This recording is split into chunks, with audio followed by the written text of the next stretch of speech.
Hi everyone, it's Evangeline here at etrailer, and today we'll be talking about how the Hollywood Rack's destination E2 bike platform rack fits on the 2019 Jeep Cherokee. So your Jeep Cherokee is a crossover SUV, you can do all kinds of things. Whether you're using this for family, for work, or for adventures, it's going to be a good car for you. Now, if your focus though is maybe you need to carry around some heavy electric bikes and you're looking for something that has a good weight capacity but also is easy to put the bike onto the rack, this might be that option for you. So we'll talk about how it fits with the Cherokee. If you want full details and specs of the rack, check out the full demo that we have here at etrailer.com. So right off the bat, what types of bikes can you carry with this vehicle?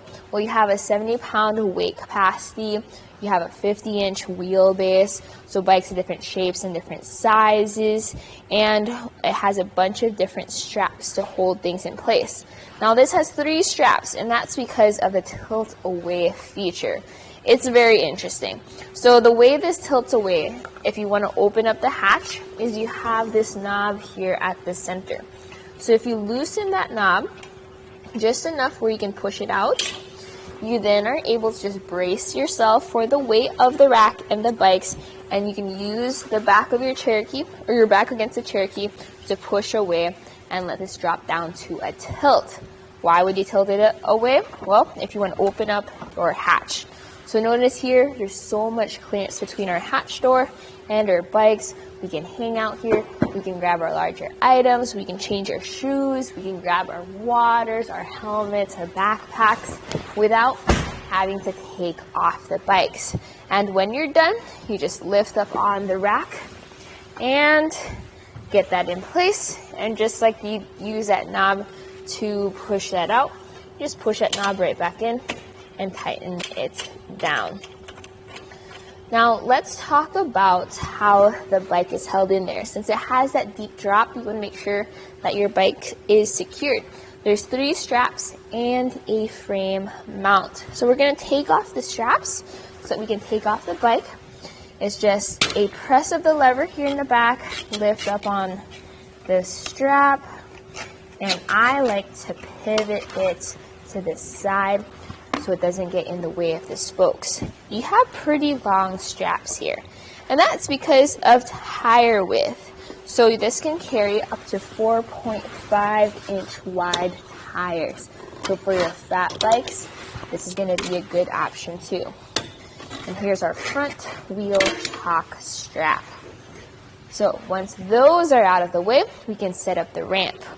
The ramp is not included, well, it is included with the rack, but it's not included on the rack, meaning you're going to have to find a spot to store this inside your car. If you're like me and you're kind of forgetful, then this is going to be a little bit of a struggle. I like the Yakima on-ramp because the on-ramp has a ramp that secures to the bike rack, and you're less likely to forget it. But once you have your ramp set up, you can then go to your frame mount in the center of the rack. This frame mount is lockable, so if you want to secure your bikes, you can just see that there's a lock core at the end of that frame mount, and then you don't have to deal with a large cable lock. With this unlocked, you can then turn that, and then now we can ramp our bike down. What I like about the Cherokee, especially with this hitch on the Cherokee, is it's low to the ground. It makes it easier because we have a shallower incline, so it's easier to mount and dismount our bikes. And with it closer to the ground as well, this might actually work out with some other racks, because the downside to other electric bike racks is how high you have to lift your bike up. With the Cherokee, not as big of a deal. So don't forget to pack things up, which involves tightening down that ramp and putting away your straps. Now notice the wheel, or I guess the cradle design there, where they're shaped kind of like wings. That way you have space for your different wheelbases.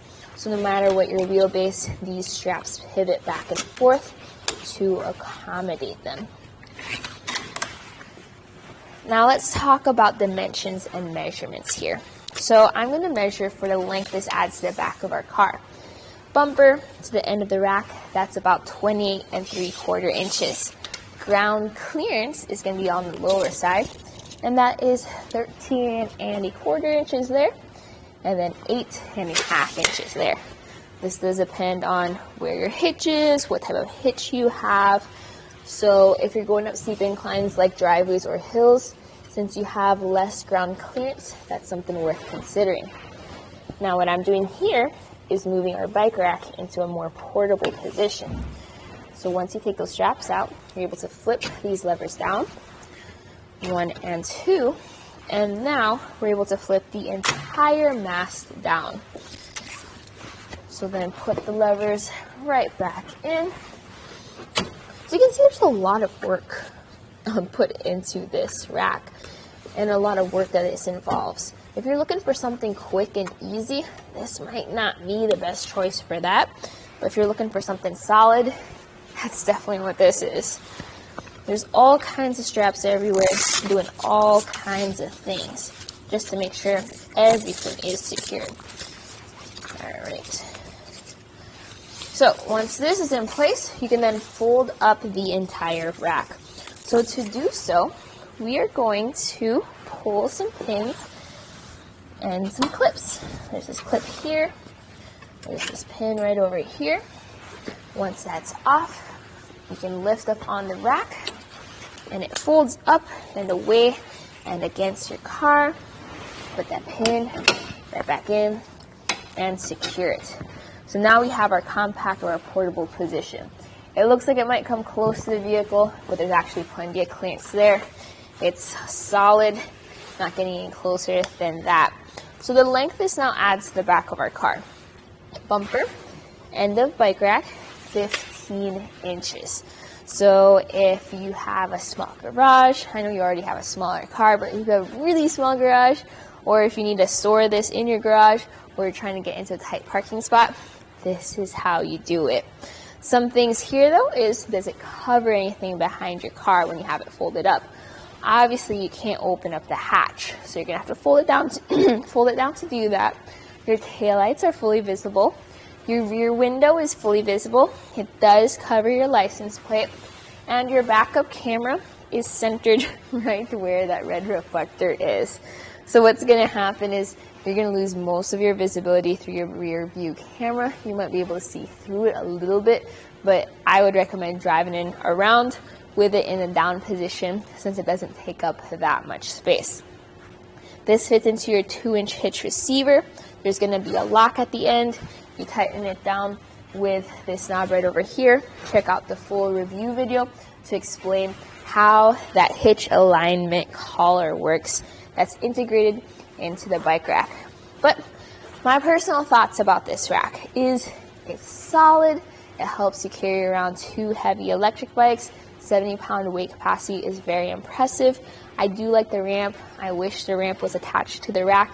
I did mention the Yakima on-ramp as another option if you want something like that. I do like how it works with the Cherokee since it is low to the ground, but if you're looking for something that's faster for loading and unloading, we do have other options since it's not that high up that might still work for you. So hopefully this video helped you out with seeing if this is a good option for you and your heavy electric bikes. This was a look at the Hollywood Rack's Destination 2-bike platform rack on a 2019 Jeep Cherokee.